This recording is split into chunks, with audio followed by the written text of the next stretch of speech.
Let's talk Air Jordan Retros. These days, Air Jordan Retros come out almost every single weekend, and they generally sell out right away. But that wasn't always the case. In front of me are the first 6 Air Jordan Retros that ever came out. They were released in 1994, and believe it or not, they didn't sell well at all. And I mean, look at these amazing shoes. In these incredible boxes, they featured oversized retro cards, OG colors, and they just sat on shelves. So what was happening in 1994 when Nike released these shoes? Michael Jordan had just won his 3rd straight NBA championship, and he shocked the world and retired from the game of basketball. And he shocked the people at Nike too. And Nike was like, oh my gosh, what are we going to do? How are we going to keep selling basketball shoes when our best player just quit the game? And somebody decided that Nike should retro the 1st, 2nd, and 3rd Air Jordans in 2 colors each and see what happens. And what happened was they sat on shelves.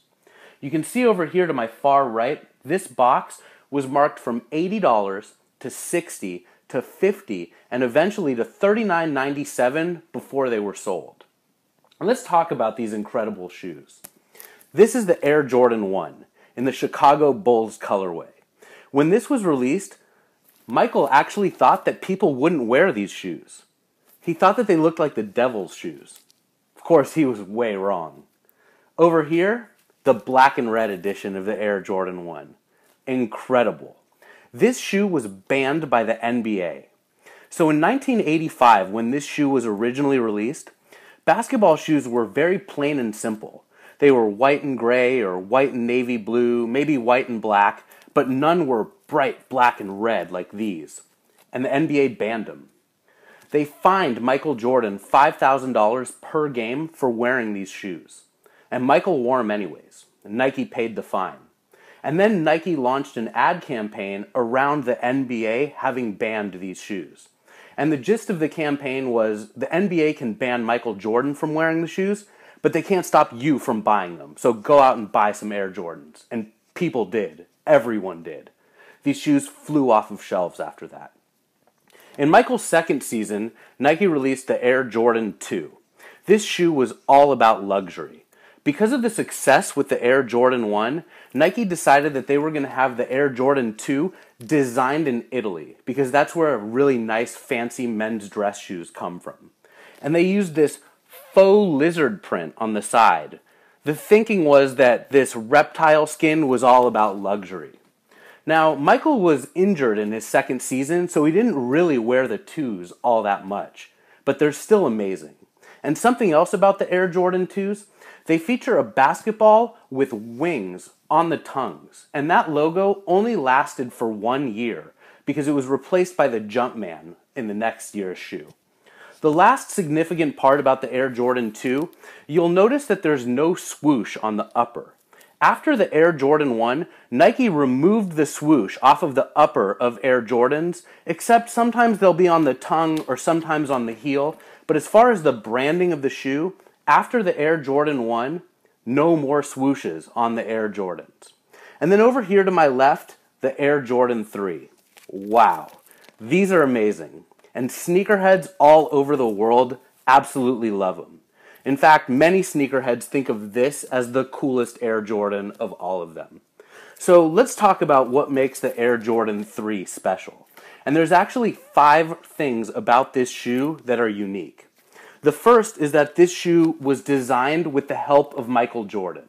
And it was the first ever Air Jordan that Michael participated in the design.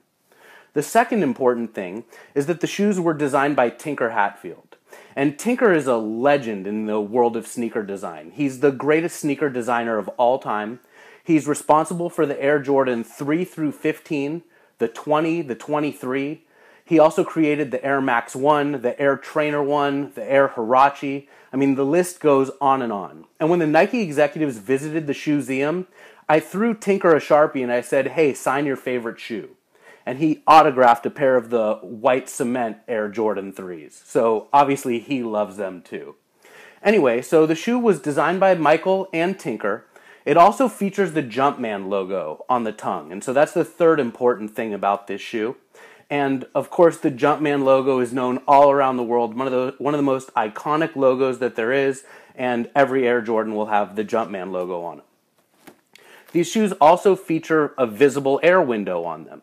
And they're the first Air Jordan to feature visible air. Visible air was on the Air Jordan 3, 4, 5, and 6, and then disappeared forever. So this was the first with the visible air. And then the last significant thing about this shoe is the elephant print upper. This gray material around the toe and on the heel is known as elephant print. It's inspired by elephant skin, and these are the first Air Jordan to be inspired by an animal, even though the Air Jordan 2, we said earlier, has faux reptile print, so they're inspired by lizards. Anyway, going back to the 3. The white Air Jordan 3 is significant because Michael Jordan won the slam dunk contest by wearing these amazing shoes when he dunked from the free throw line and he beat Dominique Wilkins. So here they are. You'll see Nike Air on the heel of these shoes. That's another thing that makes these really special. Sneakerheads love it when their Air Jordans have Nike Air on the heel. And just this last year, Nike re-released the Air Jordan 3. It's known as the Air Jordan 3 88 because he wore them in 1988. It had Nike Air on the heel, and they sold out at $200 on Twitter in about 2 minutes. I mean, maybe even faster than that. So people were like up in arms about Nike having charged $200 for a pair of these Air Jordan Retros. In 1994, this shoe was $110. These were $80. I'm not sure what the 2s cost. But just for fun, I went online and went to an inflation calculator. I put in $110 in 1994, and I found out that nowadays it has the spending power of $173. So Nike charging $200 for a pair with Nike Air, or $160 were it to have the Jumpman logo on the back, really isn't all that different than what they were charging when the shoes came out in 94, or even in 85 when the original Jordan 1 was $65. And people were like, oh my gosh, how on earth could Nike charge this much money for a pair of Retros? Anyway, it's been a pleasure walking you through the history of these first 3 Jordan Retros. Go on eBay, search for Shoeseum Air Jordan Retro, and you'll be able to see a bunch of Air Jordan Retros from the collection online for sale.